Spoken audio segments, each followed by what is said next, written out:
What up, family? It's your boy Amaru, and we are back here with another bite-sized breakdown interview. And this time, I have the honor and privilege of interviewing a man that I have really loved for the last few years. One of my favorite directors. He's done such works as The Farm, Charm City Kings, and for you Menudo fans, a great docu-series called Menudo Forever Young, and of course his latest, the latest film out of the DCEU, Blue Beetle. I am here with Ángel Manuel Soto. Ángel, how are you doing today, sir? So I'm thankful doing great, for man. joining us. No, thank you. Thank you for having me. As you, I'm sure you already know, I'm a follower of your posts on Instagram. I follow everything you guys do, and it's an honor for me to be here chatting with you. And I'm very humbled by your kind words. So thank you. I greatly appreciate it. That's where I'd like to start. I absolutely loved Charm City Kings. It was one of my favorite films when it came out, especially because of the heart that each of the characters had and the heart you brought to the performances and they had with each other. So, what were some of the lessons you learned on that film that you brought into Blue Beetle? I think the biggest lesson was making sure that, to your point, the characters feel real, feel tangible, feel authentic, not only in who they are and what they represent, but also in context of the bigger story. And on top of that, creating chemistry with the characters to a level of making you doubt if like or have they been friends for so long because it feels so natural. Or in the case of Blue Beetle, these people didn't just meet to act. It feels like a family that's lived in, and that creates like a click. Even if you had that experience or not, the way, the familiarity and the chemistry in which people relate to each other is something that we at least have experienced, either the abundance of or the lack of. So by being able to tap into the authentic relationship that exists within the different types of groups that you're trying to represent, I think it just innately creates a visceral experience as it invites the audience to be a part of the journey that our characters are living in. Whether you end up liking them or you end up hating them, you feel like these people actually exist and are worth taking a look at because of the humanity that at least I try to protect. So we did that in Charm City Kings. Um, we made sure that chemistry was not only rehearsed or on camera, but also outside of camera in their resting time. Like they will spend time together, that they will get their own inside jokes so that they can bring all this stuff. It's like, if there's something I think that makes you familiar to somebody is that you know something about them that nobody else does. And if you are able to have that type of familiarity within the characters, where they went out one Saturday, something crazy happened that only they know, that camaraderie manifests Mhm. and translates. So by honing into that, I think that's the best rehearsal when you're trying to create a nucleus that is relatable and authentic. Of course, speaking of the nucleus, like the Reyes family is one of my favorite comic book families that I've seen in a long time, especially because unlike other comic book movies, they take the journey with Jaime, and you did a really brilliant job creating that authenticity. But what was really cool is that you worked with not only like amazing veterans like George Lopez, Elpidia Carrillo, Adriana Barazza, but you also worked with a lot of up and coming actors, Belisa, Solo, Bruna on camera, because it's great that they got that off camera camaraderie, but on camera, what's it like directing such a diverse group of actors with so much different experience and making them feel like a family? Well, it was pretty simple. Like, you know that you can rely pretty seamlessly with the veterans, right? Like Damian Mhm. Alcacer, um, Adriana Barraza. They come, they nail, like their their experience. You can tell, and it's definitely easier to arrive to those places. Mhm. But it's also nice that you're able to pair them. Pair the least experienced one with the most experienced one, and the vulnerability that all these actors, Gabriela Barraza and Daniel Casal, they come from the Latin American cinema, which Mhm. is a very different school. I think in terms of acting and creative performances that are visceral. So like when you have Cholo, who is his first movie paired with Damian Alcazar, the gravitational pull, sort of like there's like an exchange of respect and exchange of honor that translates in the performances.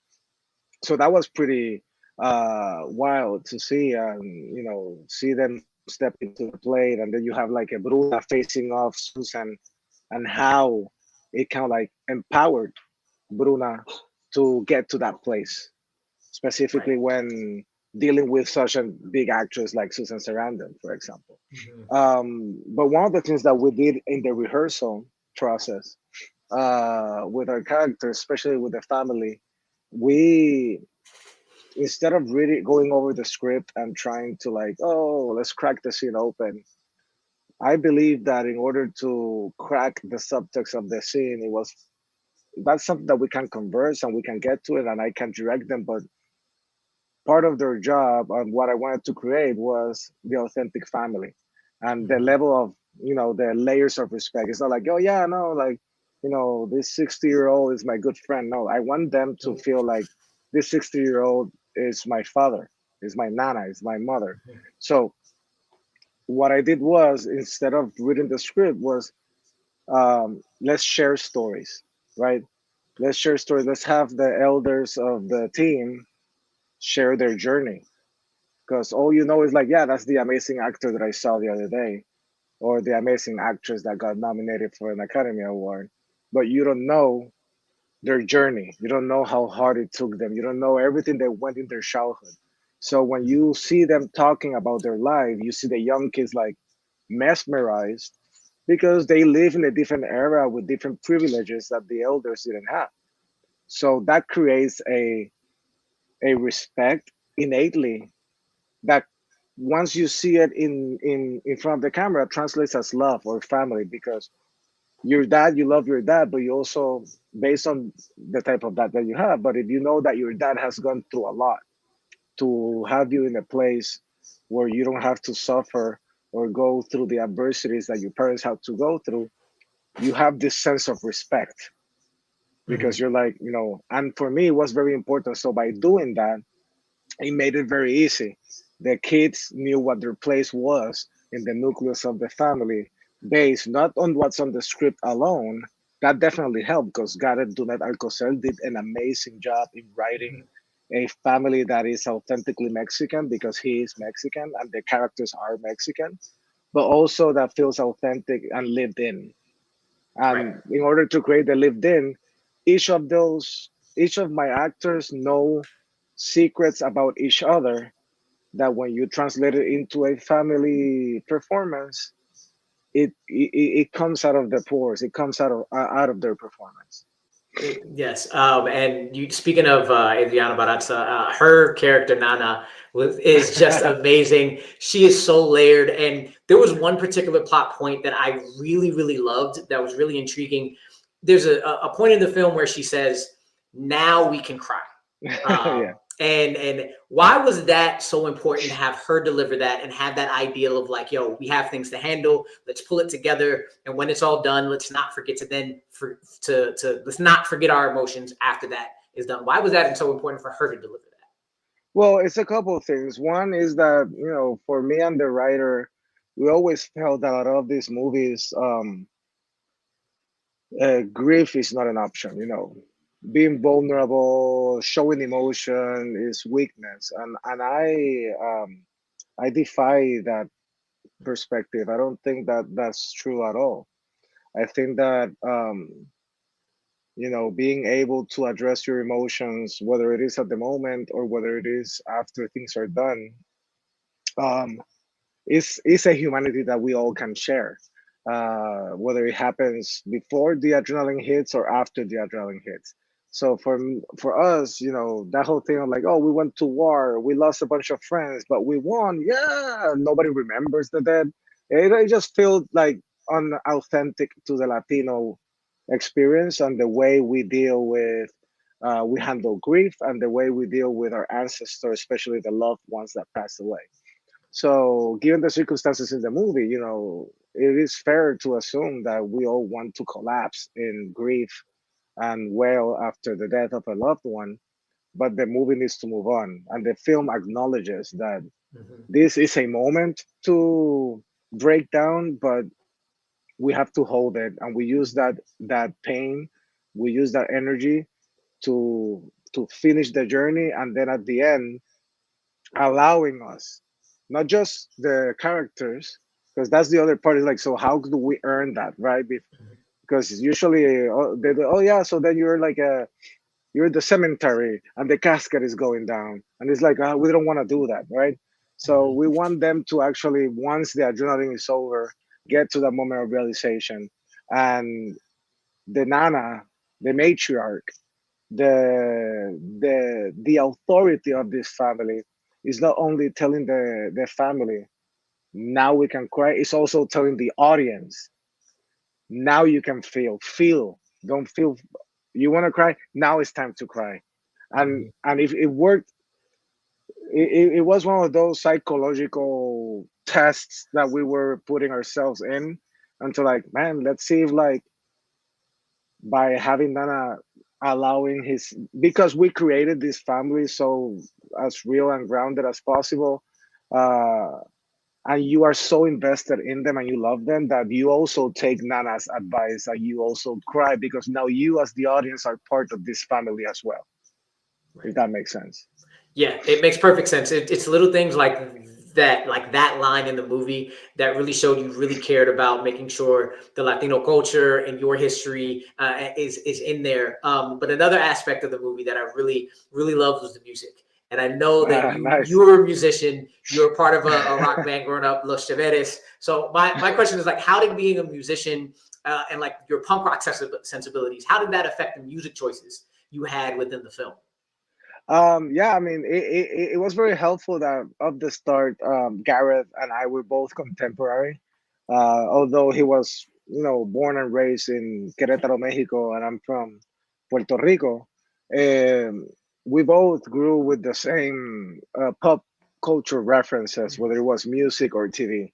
Um, and that's where we understood that although we are Latino, we are not a monolith. We're from separate countries with our own native cultures and idiosyncrasies. But we quickly found out that there's a lot of stuff that we have more in common than not. And it's not just the language; it's also shared arts. Like the Mhm. arts has always been an amazing bridge for cultures, and within Latino is not exception. And music, TV shows, uh, talk shows, movies, we have all shared this dialogue between the arts. So it was very important for us to have a pan Latino uh, cross cultural manifestation of pop culture, because the same way, like, Soda Stereo is from Argentina, but we heard it, we used to play that in Puerto Rico, and they used to play that in Mexico. And when we were talking about Soda Stereo, Nada Personal is both our favorite songs from Soda Stereo. So it's like, dude, and Nada Personal has this like John Hughes 80s ending energy to it. And we were like, man, we have never seen a John Hughes type of movie catered to Latinos, or Latinos appropriating spaces that um that allows us to have a John Hughes ending. Mhm. Why not do it and do an homage to John Hughes, but do it with our music and our culture? And so we were able to curate a really interesting plethora of styles that go from like reggaeton to norteño, uh, to salsa, to rock, to punk with Los Psychos from Peru, Calle Mhm. 13, Atrévete, and bring also newcomers like Alvarito Diaz and Rainao. But also, it's not just Latino. We also have some Monthly Crew. We have some Mhm. Cypress Hill, Right. and then we had like this punk band Juventud Grasa, uh, doing an interpretation of a popular old song.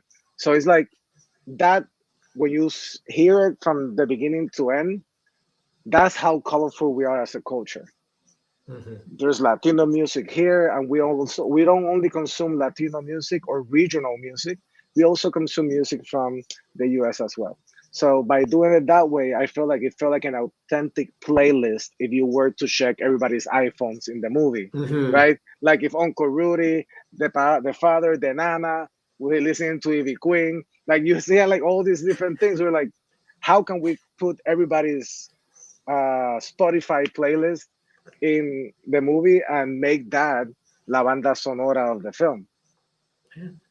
Being half black and half Argentine, I greatly appreciate that so much because just a mixture of cultures is a thing that I've loved and lived with my entire life, and in so many different ways that Blue Beetle has really connected to a lot of people. But with Blue Beetle, we know there's well, we don't know what's going on in the future with the DCU and DCU, but we do know Jaime will be back. At Yes. least it is rumored. So, if given the opportunity, where would you like to see Jaime go in the next DCU film if you're given the opportunity to direct? And if for some reason you're not, if you could have a dinner conversation with the person that is the next director, what would that conversation be like to make sure you're leaving him and the Reyes family in good hands? Well, for me, for me and the writer, we both saw this first Blue Beetle film, and I say first because a lot of the Hollywood formula, a lot of um, movies from this genre, um, a lot is unpacked in a short amount of time, Mhm. and that's fine. That's what a movie is. But this whole thing that at the 15-minute mark, his life changes and he has to come to terms really quickly and be swinging from buildings like he wouldn't be scared of anything.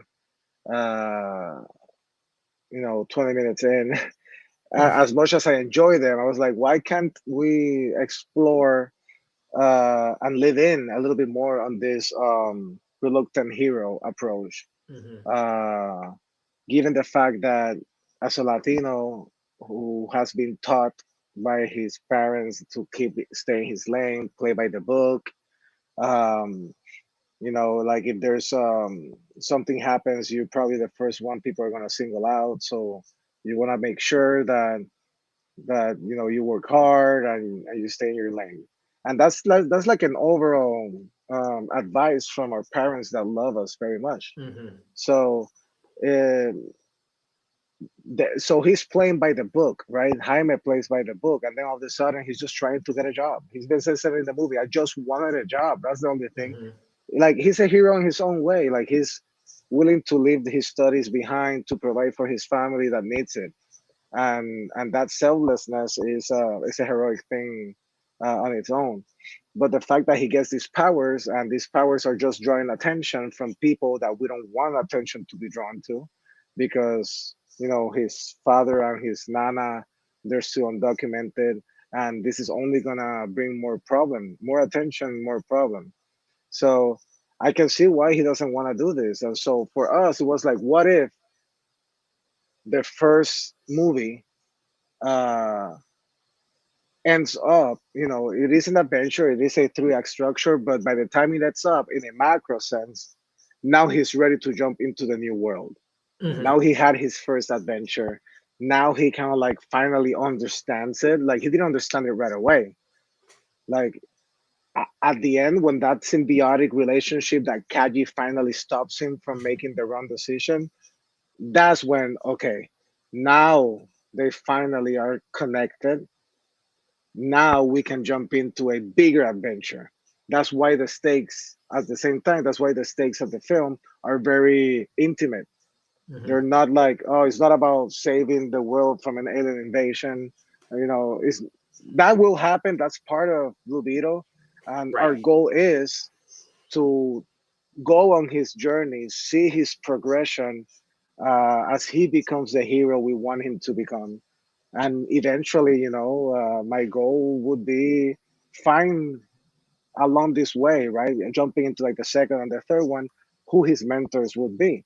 Hmm. So it would be nice to see where Ted Cord or Booster Gold fits into Hmm. this, you know. Right. Uh, and eventually, his biggest threat, or Kajida's biggest threat, is the reach and what Right. the reach does. And so I think like when you take it from like intimate and trying to know this new world, now finally understanding it, you jump into like higher stakes. So now maybe there's some threat to the world. Got it. And then on the third one, then maybe there's a bigger cosmic threat to the universe, right? Like Hmm. let's take him into pieces and let's dive in and let's live with them. Because at the same time, we wanted to create as much empathy as we could with the family, Hmm. so that when the loss of the father happens, it happens because it happens and it affects you, not because I'm telling you that it's supposed to affect you, not because one of the actors is crying to let you know this is a sad moment. You are crying and you are affected because you were invested in the family first. The action came in second. And for me, creating that emotional investment and connection with the characters is something that I don't understand why these movies at some point don't do it more, because I don't see why emotional connection needs to be sacrificed for the sake of spectacle. I think Hmm. both things can coexist. And I believe that by doing so, you're able to have um, a more honest reaction to the things that affect our characters. Hmm. Perfect. So before I let you go, I always like to leave off with this little hypothetical that I do. So I have a show. It's called One Gotta Stay, and it came up in the pandemic where I would see a lot of memes where they would give you four options, Uh, and yeah. like it's usually like which one's gotta go. I like to flip it on its head, and I like to say which is the one that's gotta stay, and the rest are gone forever. So I want to present you with four legendary Puerto Rican actors and actresses, and if you could only save one, and then the works of the Oh, rest that's are the gone forever, I want to see where you would go for this. We that's got even dark. It's darker than the other one. yes, it is. I love playing with it because it shows where people's minds goes. It's so much fun. So you got Benicio del Toro, Man, Rita Moreno, come on. Rosie Perez, and a little wild card in Luis Guzman. If you could say one, who would you say?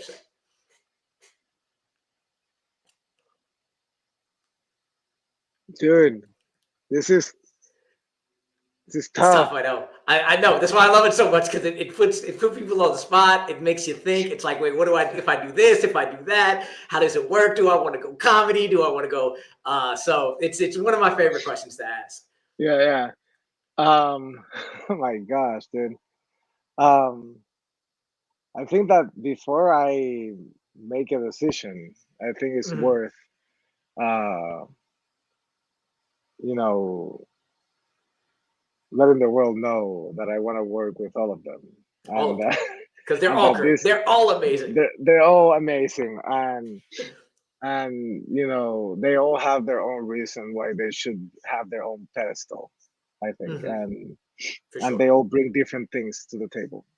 Hmm. Um, you know, like if I say Benicio, I've always wanted to work with Benicio, and Hmm. I've met him, and he's accessible and kind and a nice person, and I love his performance.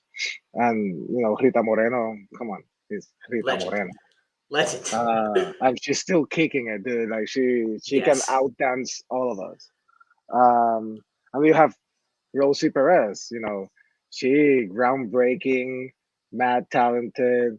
I remember her. I remember being mesmerized from do the right thing and moving Hmm. forward. Like she's so great, and like I know she has way more to bring to the table.